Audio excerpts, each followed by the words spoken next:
Ladies and gentlemen, may I please have your attention? Please have your tickets in hand before you board the plane. Thank you.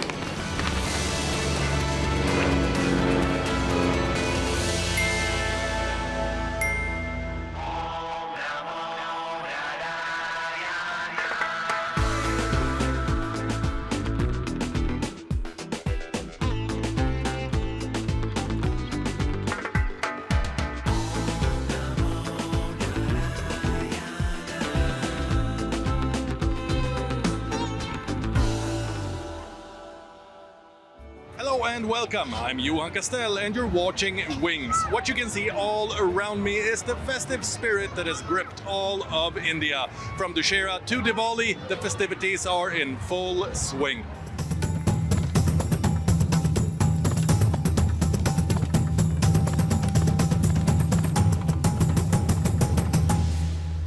As Dussehra celebrations conclude this week, echoes of festivities continue. The message of triumphing over evil unites the world in this powerful celebration.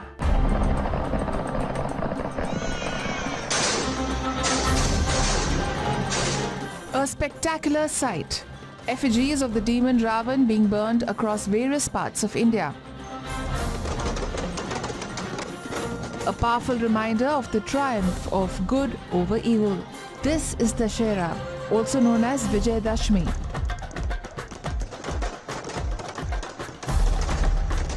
Observed on the 10th day of the Hindu month of Ashwin, the festival celebrates Lord Rama's victory over Ravan, a symbolic end to darkness and the ushering in of light. Rooted in the ancient epics, particularly the Ramayana, it traces Lord Ram's journey as an incarnation of Lord Vishnu who wages a decisive battle to rescue his wife Sita after her abduction by Ravan. The legendary clash ends with Lord Ram's triumph, re-establishing the principles of dharma or righteousness. There are hundreds of tellings and retellings of the Ramayana.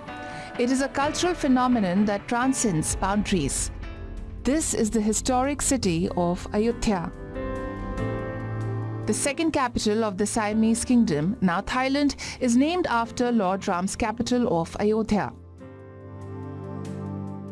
The great epic is believed to have reached this region as early as the 7th century through trade routes from South India.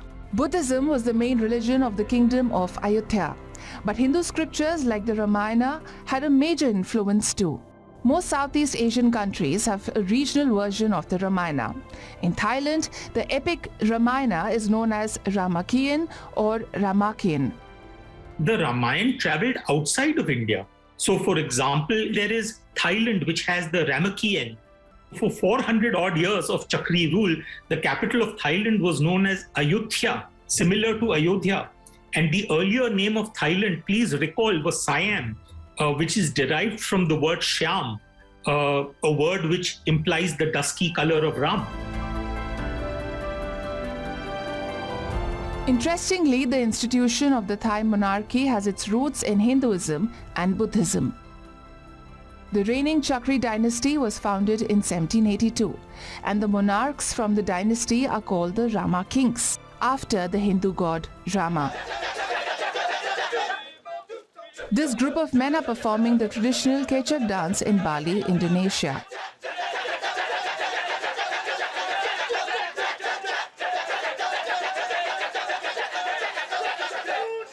Based on the story of the Ramayana, the music drama was developed in the 1930s. The performance depicts a battle from the Ramayana, in which the monkey-like Vanars, led by Lord Hanuman, help Lord Ram fight the evil Ravan. And then there is the popular Ramayana ballet.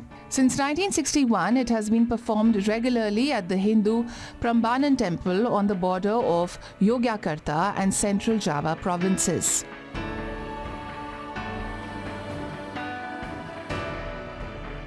Performed in the Javanese style in 2012, the ballet entered the Guinness World Records as the most continuously staged performance in the world, as well as involving the most performers.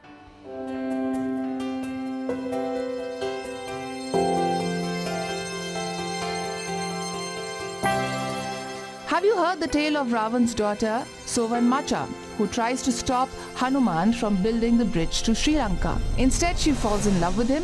It can be found in Cambodia's poetic adaptation of Ramayana, Riamkar, which means glory of Ram.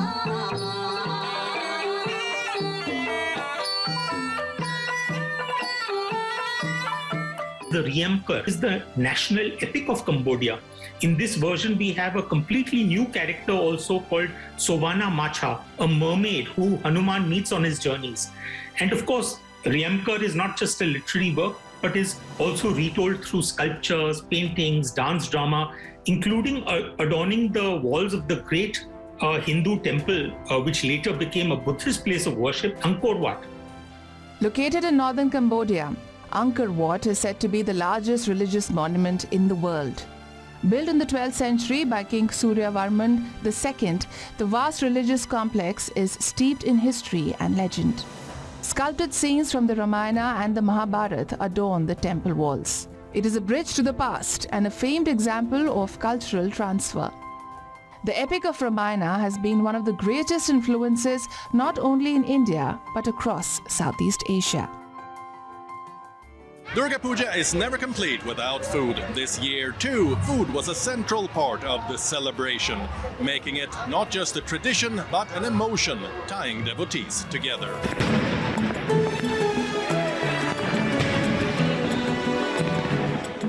India's festival season is not just a calendar of rituals. It's a calendar of flavors. Food is at the heart of every Indian festival, turning celebrations into unforgettable experiences. Each occasion comes alive not only with rituals and traditions, but also with aromas, tastes, and delicacies that bind families and communities together. From Ganesh Chaturthi to Onam to this week's Durga Puja and Navratri delicacies. Over the last few days, WION Wings has been getting the best of food experiences from different parts of India. Whether it was the irresistible sweet, modaks, during the Ganesh festival, or a grand feast of Sadhya during Onam. Today we explore the flavors of Navratri and Durga Puja. The 10-day Durga Puja festival culminated on Dussehra, which symbolizes the triumph of good over evil. During these 10 days, we ventured out to check out the best of the cuisines. Let's tell you about Navratri first. The 9 holy nights of devotion dedicated to Goddess Durga. For 9 days, fasting takes center stage, but India has turned fasting into a cuisine of its own. At one Dandiya night, I tried the Navratri thali, and it was an eye-opener. Every dish in the thali was made without grains, onions or garlic, proof that even abstinence can be delicious. कट्टू कांटा का पकौड़ा, सीताफल की सब्जी जो कि बिल्कुल pure शुद्ध माना जाता है। ये सीताफल की सब्जी खास के व्रत में, जीरा आलू, कुट्टू आटा का ही पूरी, साबूदाना का पापड़, ये जो आपके सामने पड़े हुए हैं। Lovely savory items to we have these puris and to something sweet, and there's also curd and there are two kinds of sweet dishes. There's also fruit. So actually there's nothing left out of this thali, even though people are fasting. But if there is one festival that shows how inseparable food and festivity are, it is Durga Puja. From Kolkata to New Delhi, food is everywhere, in homes, on the streets, and at the grand pandals. At one of the major pandals in New Delhi, I began this culinary journey with an iconic dish deeply rooted in Kolkata's culture, the Kolkata chicken biryani. I have to say the flavors are pretty subtle. It's not very spicy. There's not a lot of masalas, but definitely I think that's what complements the dish. The subtle flavors with potatoes and chicken chunks. The story goes back to 1856, when Nawab Wajid Ali Shah of Awadh was exiled to Kolkata. His royal chefs, faced with limited funds, added boiled potatoes to the biryani to make it more substantial. That humble improvisation is now the signature of Kolkata chicken biryani today. I also couldn't resist the puchkas. Elsewhere in India, they're known as pani puri or golgappas. These crisp little shells made from wheat flour are filled with spice mashed potatoes and dunked into tangy tamarind water, bursting with flavor in every bite. Then came one of my favorites, the betki fish wrapped in a banana leaf and steamed to perfection. We have the famous betki fish of Kolkata. Now this fish has been marinated in a paste of mustard and coconut and has been steamed in these banana leaves. Lots of interesting flavors and a big bite.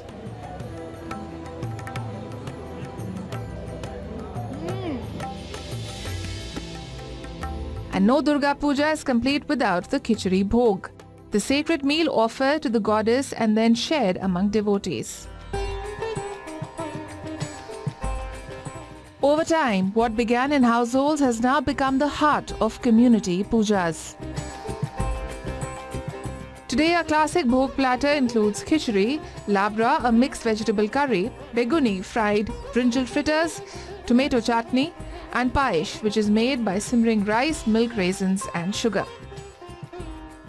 The Bhog is an inclusive offering accepted by one and all.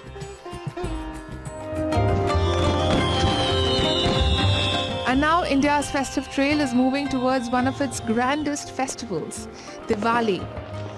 For India, Diwali is synonymous with sweets. According to IMARC, the country's confectionery market is booming, valued at 379 billion rupees in 2024 and projected to reach 597 billion rupees by 2033, growing at a rate of 5.2% between 2025 and 2033. But beyond the business, it's the classics that rule every household. Kaju Katli or cashew fudge is a silky, diamond-shaped sweet that melts in the mouth. Son Papri is a flaky, pulled sugar square that crumbles into light, airy layers with every bite. Gulab Jamun is a deep-fried donut soaked in sugar syrup, warm and comforting in its richness. Jalebi is a crisp spiral of flour batter, fried and soaked in syrup, both crunchy and juicy at once. And laddus, round sweet flour balls, come in countless varieties, from gram flour to coconut, each a festive favorite. So which is your favorite sweet? Do write to us using hashtag #WIONWings. In Kosovo's town of Ferizaj, Mural Fest turns the city's streets into an open-air gallery where artists from around the world paint stories of history and hope, bringing color and tourism to once plain concrete. Once a town of gray concrete facades, Ferizaj is today known as Kosovo's City of Murals. For the past decade, its walls have been transformed into vibrant canvases through the Mural Fest, one of the country's most prominent public art festivals. This year marks its 10th anniversary and the theme was The Stamp, a celebration of the artistic imprint left on the city since the festival's launch in 2016.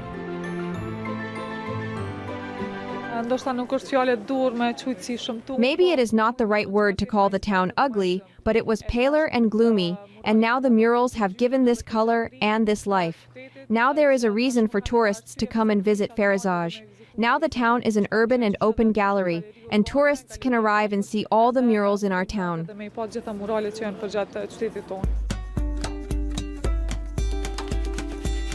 Artists from around the world created 10 new murals spread across buildings and public squares of this small town of Kosovo. Together, they add to the more than 200 murals that now shape Ferizaj's identity, telling stories of the 1998-99 war, environmental concerns, poverty, and portraits of everyday life. U.S. artist Zane Prater painted a striking bird on the facade of the municipality building, drawing inspiration from local black birds.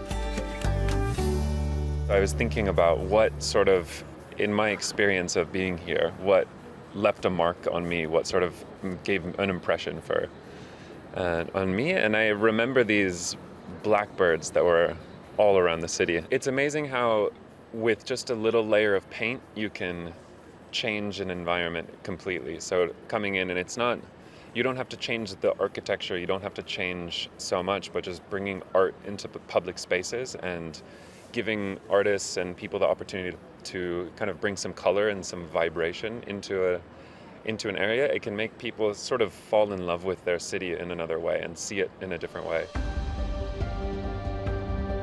The festival was not limited to murals alone. For 10 days, Ferizaj hosted concerts, exhibitions, panel discussions, as well as art colonies. Usually the murals are a beautiful facade to cover old buildings because there is no sense to have murals in new buildings. This is a fantastic way to decorate something. For me, the story behind the murals is more important than how it looks because you can always use just 4 or 5 colors and make something beautiful. But for me, the stories are more important.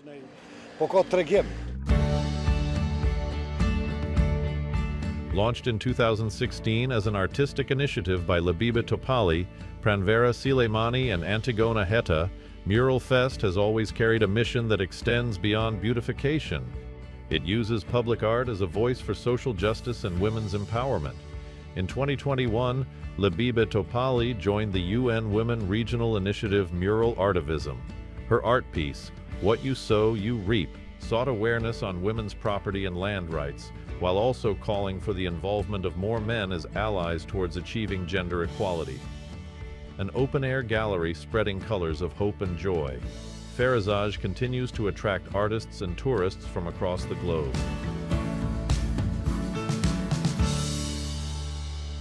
That's all we have for you on the show in this week's episode of Wings, but we'll return with more travel content for you next weekend. Until then, it's me, Johan Castell, signing off. Bye.